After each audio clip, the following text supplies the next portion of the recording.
अस्सलाम वालेकुम dear students, उम्मीद है कि आप लोग खैरियत से होंगे। आज जो टॉपिक हम डिस्कस करने जा रहे हैं वो 10th क्लास के चैप्टर नंबर 11 का टॉपिक है होम्योस्टेसिस। आज के लेक्चर में हम ये स्टडी करेंगे कि होम्योस्टेसिस क्या है। सेकेंडली ये कि जो होम्योस्टेसिस है इसमें कौन कौन से प्रोसेसेस इन्वॉल्व हैं। और थर्ड पे हम ये डिस्कस करेंगे कि जो होम्योस्टेसिस का प्रोसेस है वो प्लांट्स में किस तरह से होता है। So first of all, let's see what is homeostasis. Homeostasis is the maintenance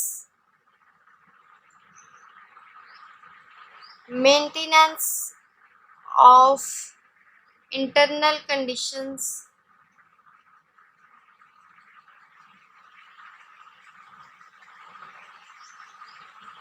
of the body. यानी कि बॉडी की इंटरनल कंडीशंस को मेंटेन करने का नाम, उनमें एक बैलेंस रखने का नाम क्या है? होम्योस्टेसिस है। अब इंटरनल कंडीशंस कौन सी हैं? मिसाल के तौर पे हमारी बॉडी का जो टेम्परेचर है या हमारी बॉडी की जो फ्लूइड्स की कॉन्सेंट्रेशन है यानी वाटर और सॉल्ट्स वगैरह की कॉन्सेंट्रेशन है, इनको किस तरह एक इक्विलिब्रियम पे रखा जाता है, इनमें एक बैलेंस किस तरह से रखा जाता है, ये सारा जो है होम्योस्टेसिस में आ जाता है। अब हम ये देखते हैं कि जो होम्योस्टेसिस है इसमें कौन कौन से प्रोसेसेस इन्वॉल्व हैं। तो फर्स्ट ऑफ ऑल हम बात करेंगे ऑस्मो रेगुलेशन। ऑस्मो रेगुलेशन ये किस चीज़ की मेंटेनेंस का नाम है? It is the maintenance of water and salt concentration. ये किसकी मेंटेनेंस है? Water and salts concentration. यानी कि हमारी बॉडी के जो वाटर और सॉल्ट्स हैं उनके दरमियान जो है, उनकी कंसंट्रेशन के दरमियान एक बैलेंस जो है वो क्या कहलाता है? Osmo regulation. तो ऑस्मो रेगुलेशन की अगर बात करें तो उसमें हम दो प्रोसेसेस जो है स्टडी करते हैं। एक प्रोसेस है हमारे पास diffusion and second one is osmosis. Students ये दोनों टर्म्स जो हैं हम प्रीवियस क्लास में पढ़ चुके हैं, लेकिन एक दफ़ा फिर आपके नॉलेज के लिए मैं आपको रिमाइंड करवाती जाऊँ कि डिफ्यूजन क्या है और ऑस्मोसिस क्या है। डिफ्यूजन जो है वो मूवमेंट है मॉलिक्यूल्स की from an area of higher concentration to the area of lower concentration.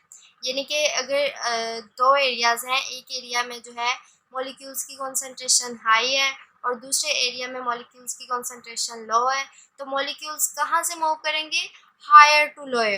ठीक है, ये मॉलिक्यूल्स का हायर एरिया से लोअर की तरफ मूव करना डिफ्यूजन कहलाता है। अगर ऑस्मोसिस की बात करें, ऑस्मोसिस तो it is the movement of water molecules. ठीक है, movement of water molecules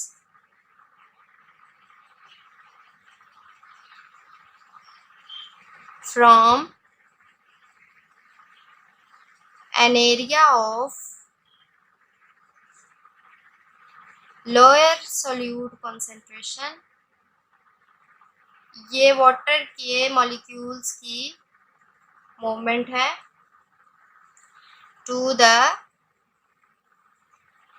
area of high solute concentration across semi-permeable membrane।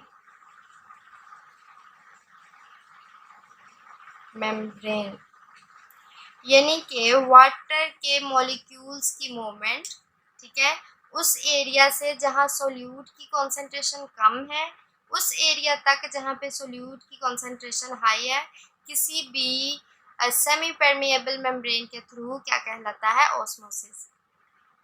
यानी कि अगर फॉर एग्जांपल ये देखें, मेरे पास ये एक सेमी परमिएबल मेम्ब्रेन है, ये सोल्यूट के पार्टिकल्स हैं। अगर देखें तो ये सोल्यूट के पार्टिकल्स की लो कंसंट्रेशन है, ये लो है और ये हाई कॉन्सेंट्रेशन है। एक तरफ सोल्यूट की लो कॉन्सेंट्रेशन है और एक तरफ सोल्यूट की हाई कॉन्सेंट्रेशन है। अब जो वाटर मॉलिक्यूल्स होंगे, वाटर मॉलिक्यूल्स कहाँ से कहाँ मूव करेंगे? उस एरिया से जहाँ सोल्यूट की लो कॉन्सेंट्रेशन है, उस एरिया में जहाँ सोल्यूट की हाई कॉन्सेंट्रेशन है।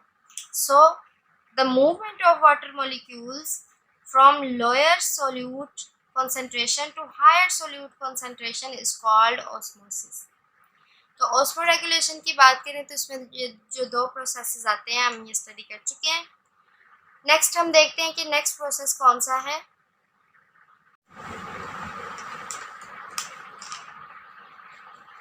तो हमारा होम्योस्टेसिस में जो अगला प्रोसेस इन्वॉल्व है वो है thermoregulation.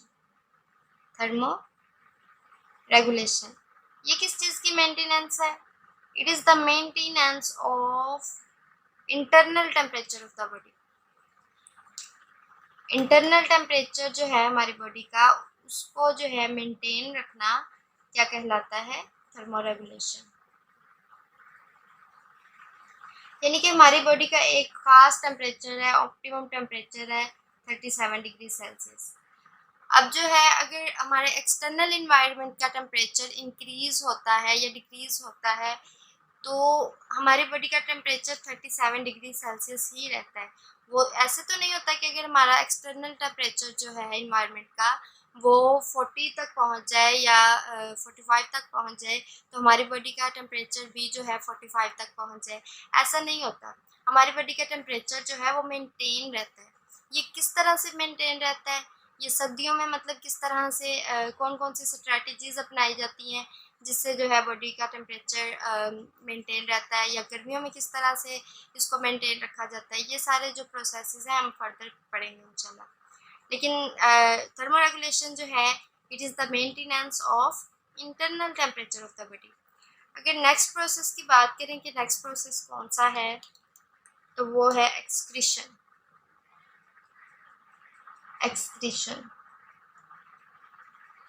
it is the elimination of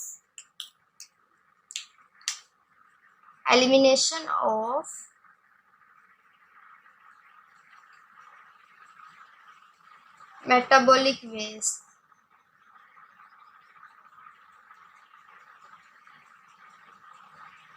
यानी कि जो मेटाबॉलिक वेस्ट हैं उनको बॉडी से रिमूव कर देना क्या कहलाता है? एक्सक्रीशन कहलाता है।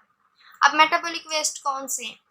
वो वेस्ट प्रोडक्ट्स जो मेटाबॉलिज्म के दौरान पैदा होते हैं बॉडी में, वो हार्मफुल होते हैं हमारे लिए, उनको जो है रिमूव कर दिया जाता है और ये रिमूवल का नाम जो है वो एक्सक्रीशन है। मेटाबॉलिज्म के दौरान पैदा होने वाले वेस्ट प्रोडक्ट्स मेटाबॉलिक वेस्ट कहलाते हैं। मेटाबॉलिज्म यानी कि जो हमारी बॉडी में ओवरऑल रिएक्शंस हो रहे होते हैं उनको मेटाबॉलिज्म कहा जाता है। तो ये था कि होम्योस्टेसिस क्या है और उसमें कौन कौन से प्रोसेसेस इन्वॉल्व हैं। तो उसमें 3 प्रोसेसेस हमने पढ़े, एक जो है ऑस्मोरेगुलेशन, फिर हमने थर्मोरेगुलेशन पढ़ा और एक्सक्रीशन पढ़ा। अब हम ये देखते हैं कि जो होम्योस्टेसिस का प्रोसेस है वो प्लांट्स में किस तरह से होता है। प्लांट्स जो हैं किस तरह से जो है अपनी बॉडी से कार्बन डाइऑक्साइड, ऑक्सीजन और एक्स्ट्रा वाटर को किस तरह से रिमूव करते हैं। तो फर्स्ट ऑफ ऑल हम ये देखेंगे कि जो एक्स्ट्रा कार्बन डाइऑक्साइड है उसका रिमूवल कैसे होता है और ऑक्सीजन का रिमूवल जो है वो कैसे होता है। Removal of carbon dioxide and oxygen. Students जब हम प्लांट्स की बात करते हैं तो 2 मेजर ऐसे प्रोसेसेस हैं जो हमारे माइंड में आते हैं। उसमें जो है एक हमारे पास है फोटोसिंथेसिस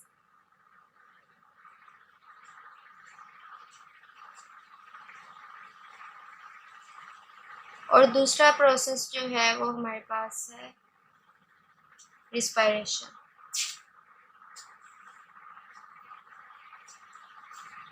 अब अगर फोटोसिंथेसिस की बात करें तो फोटोसिंथेसिस में क्या है कि प्लांट्स जो हैं कार्बन डाइऑक्साइड यूज़ करते हैं।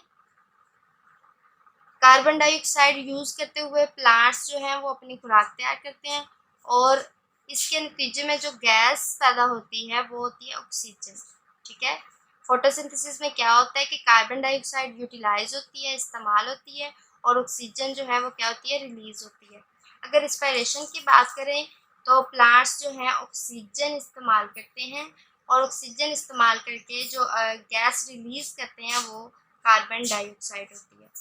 अब क्या होता है कि रिस्पायरेशन के प्रोसेस से रिलीज होने वाली कार्बन डाइऑक्साइड को फोटोसिंथेसिस में इस्तेमाल कर लिया जाता है, और फोटोसिंथेसिस से रिलीज होने वाली ऑक्सीजन को रिस्पायरेशन में इस्तेमाल कर लिया जाता है।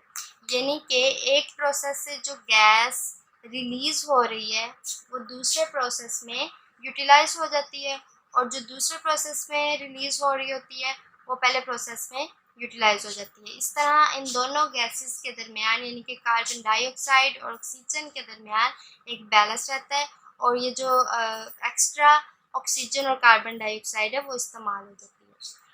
अब अगर हम ये बात करें कि दिन में तो ये हो जाता है कि फोटोसिंथेसिस तो सनलाइट की मौजूदगी में होती है, दिन में होती है।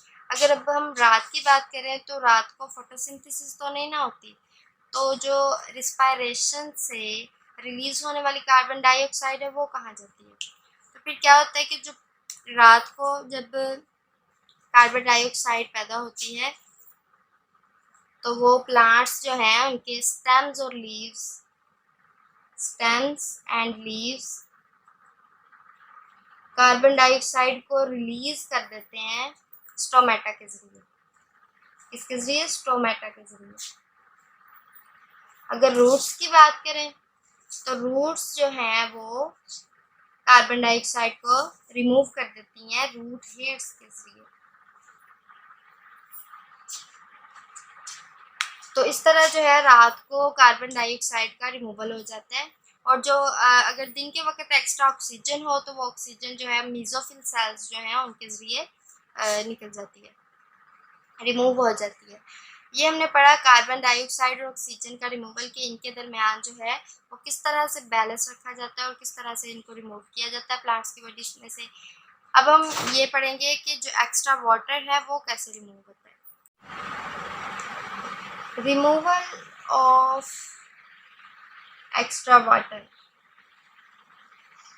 हमें पता है कि जो तमाम जानदार हैं उन्हें अपनी तमाम तरह एक्टिविटीज़ के लिए, बॉडी की प्रॉपर फंक्शनिंग के लिए वाटर रिक्वायर होता है। प्लांट्स भी जो हैं वाटर को यूटिलाइज करते हैं, और जो एक्स्ट्रा वाटर होता है प्लांट की बॉडी में वो रिमूव कर दिया जाता है।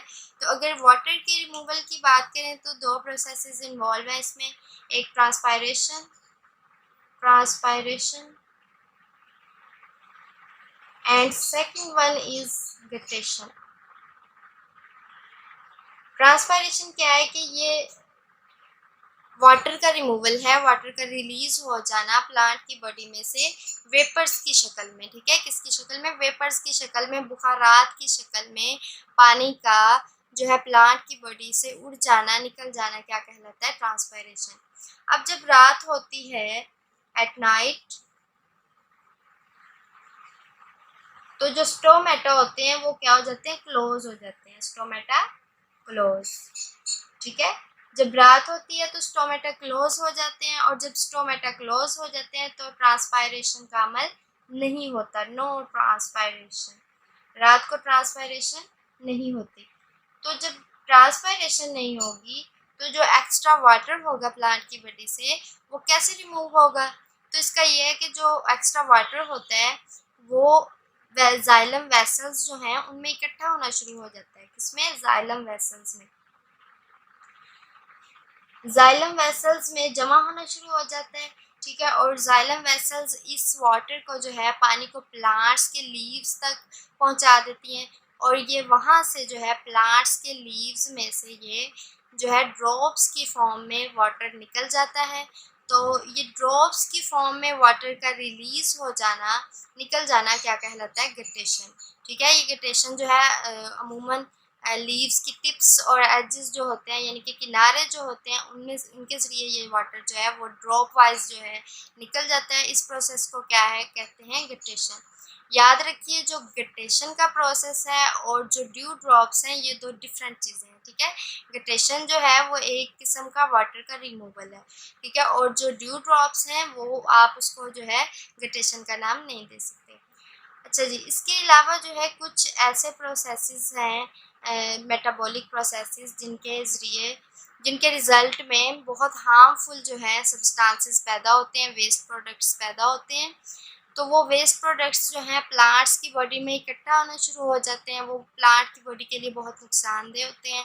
तो उनका रिमूवल कैसे होता है कि उनका रिमूवल जब प्लांट्स जो हैं अपने लीव्स फॉल करते हैं, प्लांट्स के लीव्स जब गिरते हैं, झड़ते हैं पत्ते, तो वो जो वेस्ट प्रोडक्ट्स होते हैं ना प्लांट की बॉडी में इकट्ठे हुए होते हैं, तो वो लीव्स के ज़रिए जो है वो भी जब वो लीव्स फॉल करते हैं तो साथ ही जो वेस्ट प्रोडक्ट है वो भी साथ ही जो है रिमूव हो जाता है।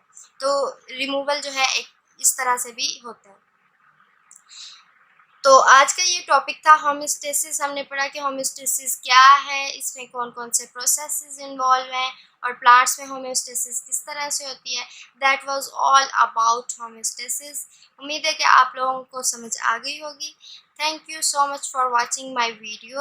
अगर आपने अभी तक मेरे चैनल को सब्सक्राइब नहीं किया तो सब्सक्राइब कीजिए और ताकि जो है टॉपिक वाइज़ लेक्चर्स आप लोगों तक पहुँच सकें।